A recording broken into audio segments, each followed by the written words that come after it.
In this segment, I wanted to talk about charities versus the Quest. When I started the Quest, I had a lot of suggestions from people on how to grow it.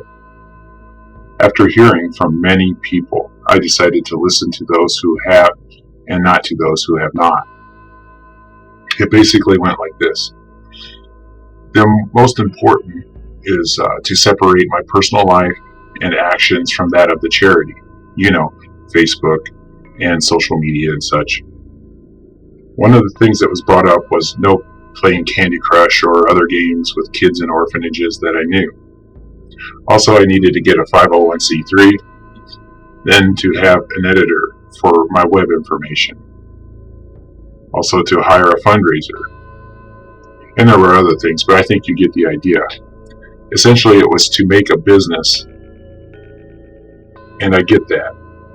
I could see the separation starting at this point. Since I came out of the shadows, I've been out of my comfort zone. So I had to pay attention to what these people were telling me. It was uncharted territory for me. I had an upcoming trip to Vietnam and was expected to do a rescue and to serve at an orphanage. I had to raise a little more than $1,000, and my flight was free for work I would do when I got there that wasn't associated with the Quest. I did a stunt also called Walk the Walk before I left. You can see that video on my website, thehumanquest999.com. Basically, I walked 13 hours with 250 pounds of chains on me in a costume. It was to raise awareness on human trafficking, and also it was to raise some money for this trip. None of the media was interested, and only a few wonderful people came out to actually see me. But I did get a lot of attention from drive-bys, thumbs up and beeping the horns and stuff like that. It was all positive. I thought to myself, maybe I did have to conform in order to get enough funds to help more people. Then when I got to Vietnam, it didn't take long to realize that this advice I had been given had a different purpose than I was really willing to do.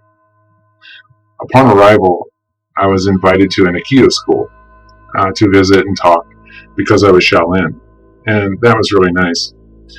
Also, while I was there, I solicited the school to help me at the orphanage, and they also solicited me to help them at their orphanages. That was awesome, like minds and all. So far, so good. Then as I traveled on this mission, I noticed all the leaders wanted my attention. They wanted to show me off. They wanted me to give attention with leaders and politicians and officials. I was also expected to pay for the meals in order to promote my organization. My purpose was that when I set out to do this was to help the children and to relieve some of the workers who spend every hour of every day taking care of these kids. They get so tired sometimes that they become sick, and sometimes they go without food so that the kids can have more. They needed help with repairs to buildings and needed pots and pans, just to get some relief.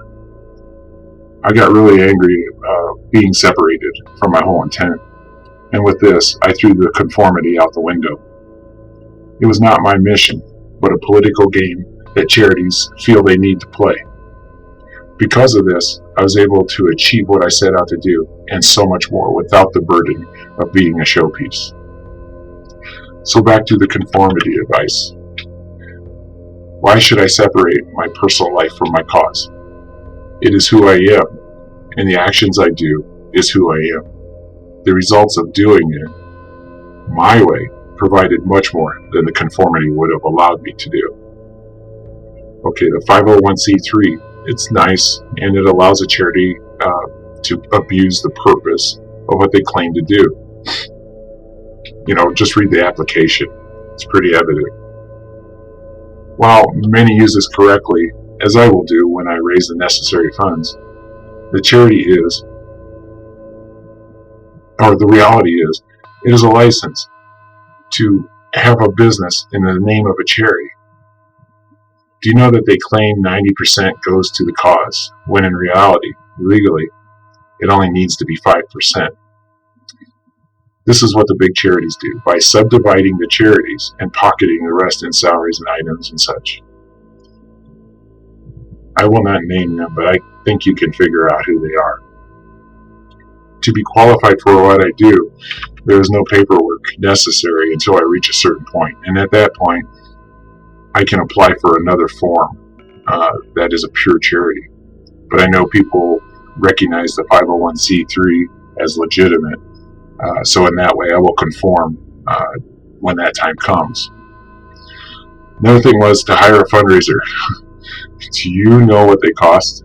I cannot see affording that for a long time, so I will become my own fundraiser.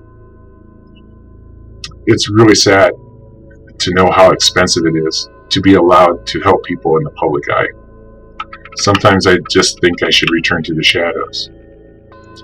And about editing my content, that is so expensive till someone volunteers, and even then, no one will agree what is proper.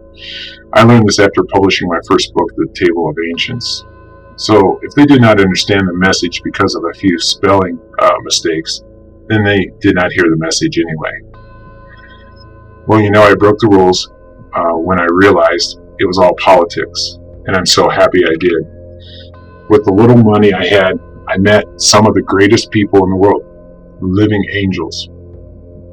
I see them work for these kids, and the seniors, the poor, the sick, and it really humbled me.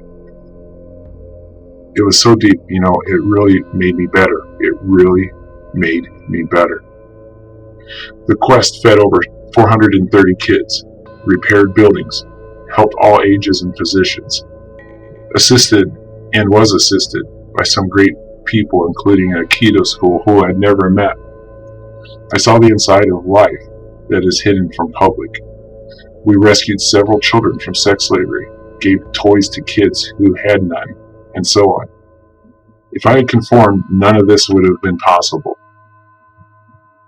I accomplished more than the big name charities with just love and a little money. So no, I will not conform, even if the Quest becomes big. No, I will not stop playing Candy Crush with kids in an orphanage. No, I will not conform. My soon-to-be-released book on human sex trafficking will not be anything like the books or information that is out there. It will be real and tell the truth about this subject in its entirety. I will expose all. It will be real and tell the truth about this subject in its entirety. I will expose all I find and learn to bring awareness to poverty and human trafficking. And some will not like what I have to say. They will not like what I reveal. But no one will slow me or deny my results. I do not have to show people I'm dedicated 24 hours a day, because if you meet me, you will know my passion, and it is my life. This is what I do and who I am, and will be for the rest of my life. I know it is a dangerous passion, but I am without fear, and that makes me very dangerous to the evil ones. I stand for those who can't stand for themselves. That is our purpose. Be human. So I ask you, just please join me. $5 a month will make a world of a difference. Blessings.